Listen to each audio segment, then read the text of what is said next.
students, it's me, Mrs. Finner, and I'm going to read to you today your test, A Monster Calls. Something to note, you may use your text, A Monster Calls, on Sora. This is a test, though, that you must complete independently, but it is open book, so you can use your book to complete this. Good luck. Let's jump into it. All right.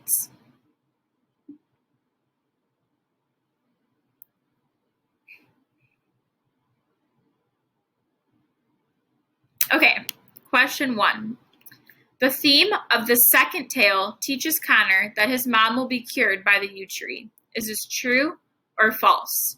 So again, the theme of the second tale teaches Connor that his mom will be cured by the yew tree. Question 2. A theme statement is more than one word. It describes observations, ideas, and opinions about the subject.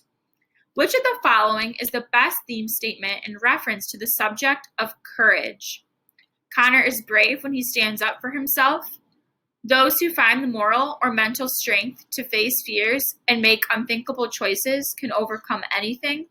Or we all have to do things we don't like sometimes. You can pause as well at any point in this video, and you can see me reread. So if you need to pause at any point, feel free to do that as well. I'm going to move up here. Next question, question 3. Which of the following theme statements best meets our criteria for a great theme statement? So if you can remember the criteria that we have, I don't really want to give it away, but just kind of remember back to all the work that we've done with theme and plot. I will give you that clue. So which of the following best meets this criteria for a great theme statement? Sickness is a terrible thing to experience. Sickness affects many people, not just Connor's mom. Sickness doesn't only affect the person that is ill. Question 4.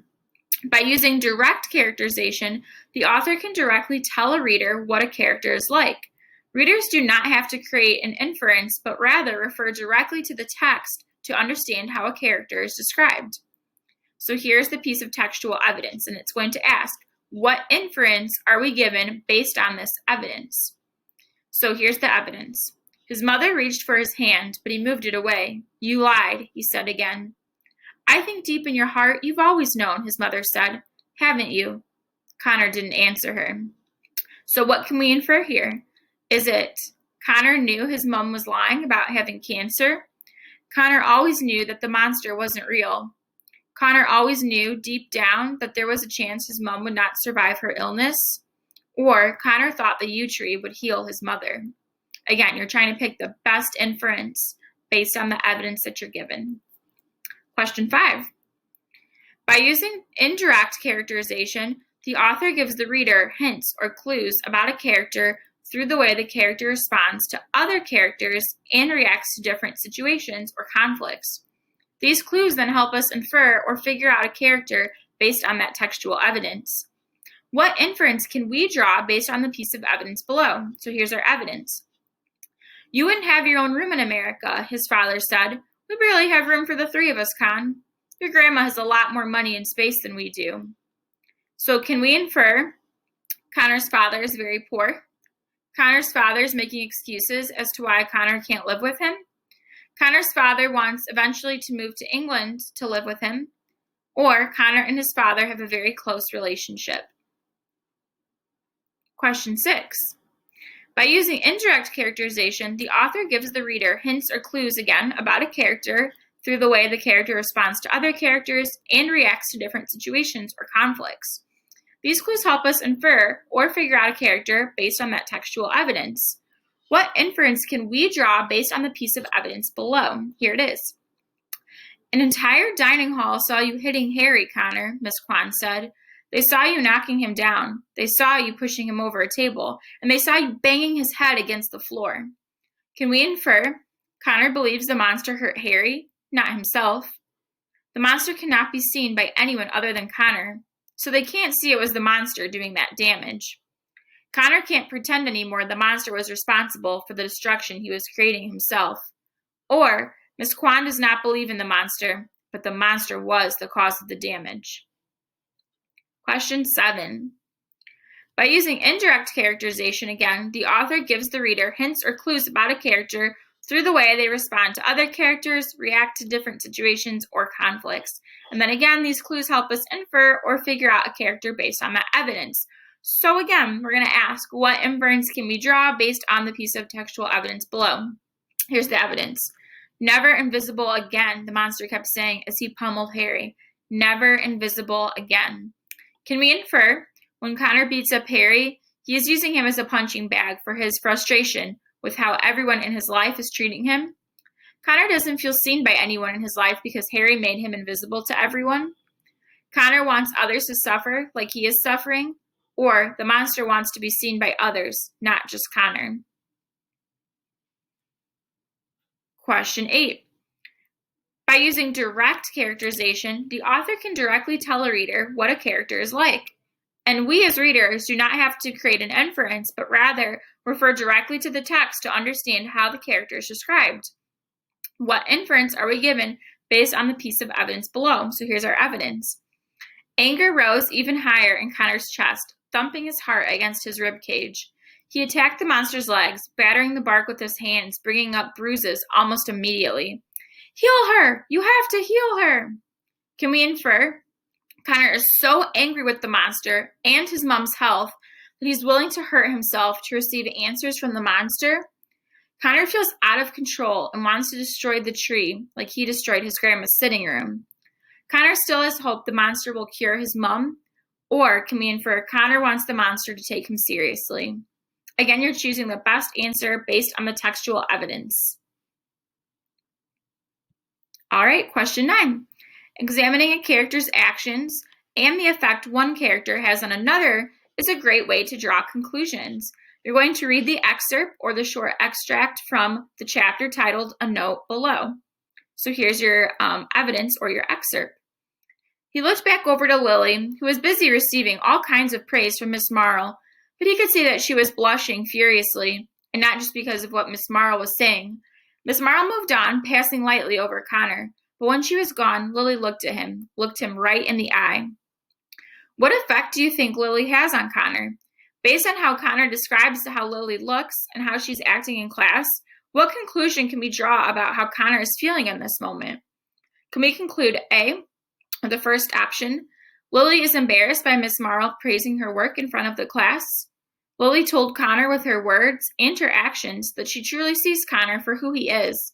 And Lily is slightly embarrassed because of what she had written in her note to Connor. But Connor feels valued. Lily has a crush on Connor and sees him as more than a friend. Or Connor feels surprised by receiving Lily's note, and he still holds a grudge against her for sharing his secret. Question 10. Again, we're examining a character's actions and the effect one character has on another to draw a conclusion. So we're going to read an excerpt or a short extract from the chapter Something in Common. You know, Connor, she said, you and me, not the most natural fit, are we? No, Connor said, I guess not. I guess not either. She tore around a corner so fast, Connor had to grab onto the door handle to stay upright. But we're going to have to learn, you know, she said. Connor swallowed. I know. What conclusion can we draw on the conversation, or what conclusion can we draw based on the conversation Connor and his grandmother have on the way to visit his mom in the hospital? What can we predict will happen to their relationship after the novel ends? Connor and his grandmother will drift further apart. Connor is still intimidated by his grandmother. Connor and his grandmother won't ever see eye to eye. Connor and his grandmother will go closer after his mom's death. They can connect over their pain and take care of one another. Or Connor and his grandmother will always be enemies. All right, question 11, true or false? The sentence below includes cited textual evidence. As more people heard of Connor's mother's illness, Connor felt like he'd suddenly turned invisible. That's 68. So does that sentence have a piece of textual evidence in it that is cited properly? True or false? What do you think? Question 12. Which textual evidence is cited correctly? I'll read it once. I would suggest looking at the punctuation here because that's going to differentiate the answer for you. It's the same language, though, in all the answer choices. As he stood, he saw Lily against the school wall. So again, looking at punctuation, capitalization, that'll help you differentiate which answer is correct. Question 13. Which textual evidence best supports the claim that Connor's grandmother is obsessed with cleanliness? Connor recalls that she wouldn't let dinner dishes touch the sink on the way to the dishwasher, once even taking a plate Connor was still eating from. She tells Connor, "I'm here because 13-year-old boys shouldn't be wiping down counters without being asked to first." Connor recalls that her house was even worse, filled with expensive old things that you could never touch, or Connor's grandmother didn't really cook. So again, you're finding the best piece of evidence to support the claim that his grandma was obsessed with cleanliness. Question 14. Which textual evidence or which piece of textual evidence best supports the claim that people are not all good nor all bad?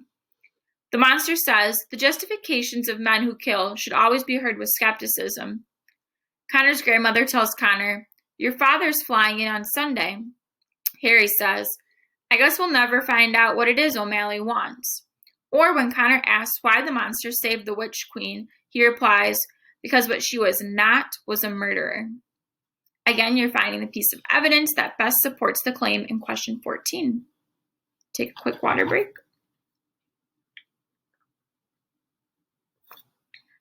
Question 15. Which textual evidence or what piece of evidence best supports this claim? The monster has come to heal Connor. When Connor asks if the monster will stay by him as his mother dies, the monster replies, "I will stay," the monster said, its hand still on Connor's shoulders. "Never invisible again," the monster said, finally letting up, its huge branch-like fists curled tight as a clap of thunder. "I made them see," the monster said. When Connor asks what will happen if he doesn't tell the truth, the monster replies, "Then I will eat you alive." Question 16. Which piece of textual evidence best supports the claim that Lily is a good friend? "I was trying to help you." Then Lily knew. Then everyone knew. Everyone. "I've got detention all week," Lily complained, "and a note home to my parents." She kept looking up at Miss Marle, but her fingers were slyly holding out a note for Connor. Question 17. What can you infer from the passage below?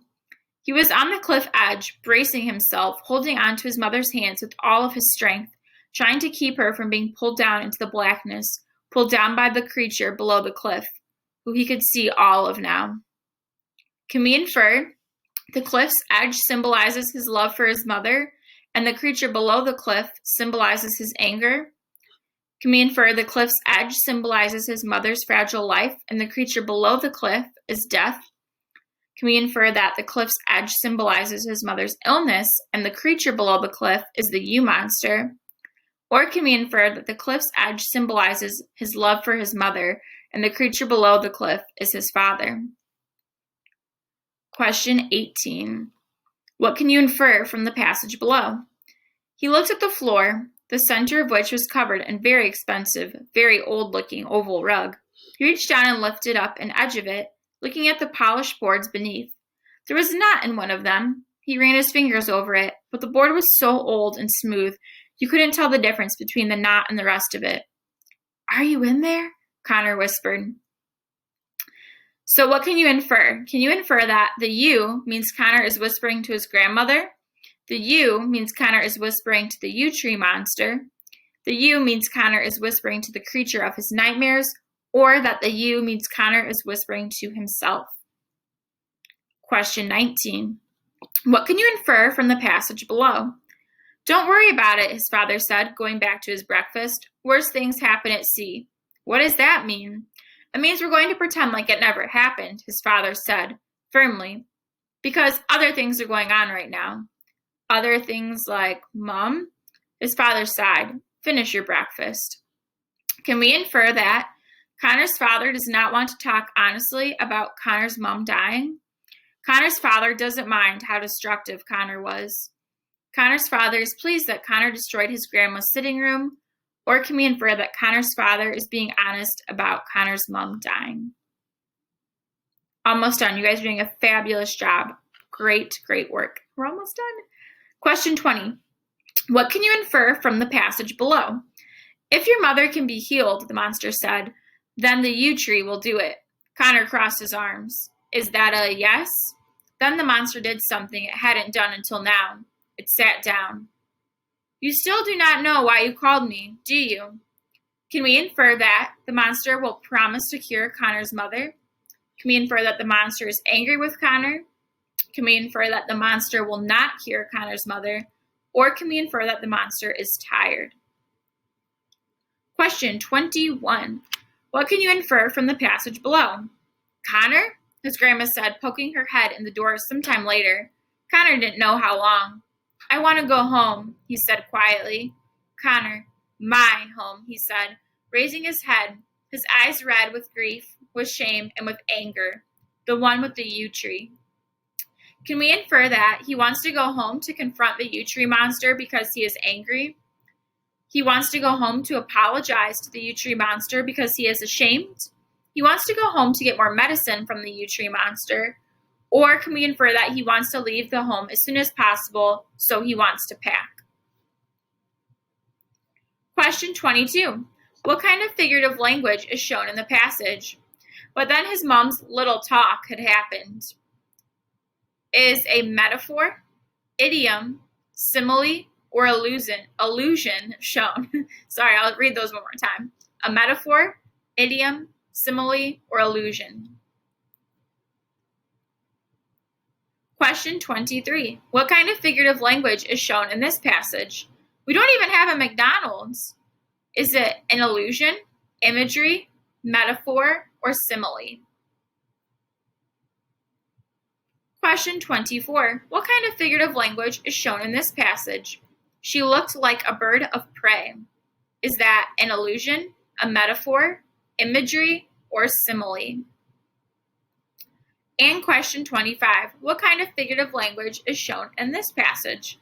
Stories were wild animals and went off in directions you couldn't expect. Is that an example of a metaphor, a simile, onomatopoeia, or an allusion? Great job. If you made it this far, you finished your test. Awesome. I bet you guys did a great job. Check over your work before you submit. And thanks, guys. I hope you guys are having a great day. Excellent job. I will see you later. Bye.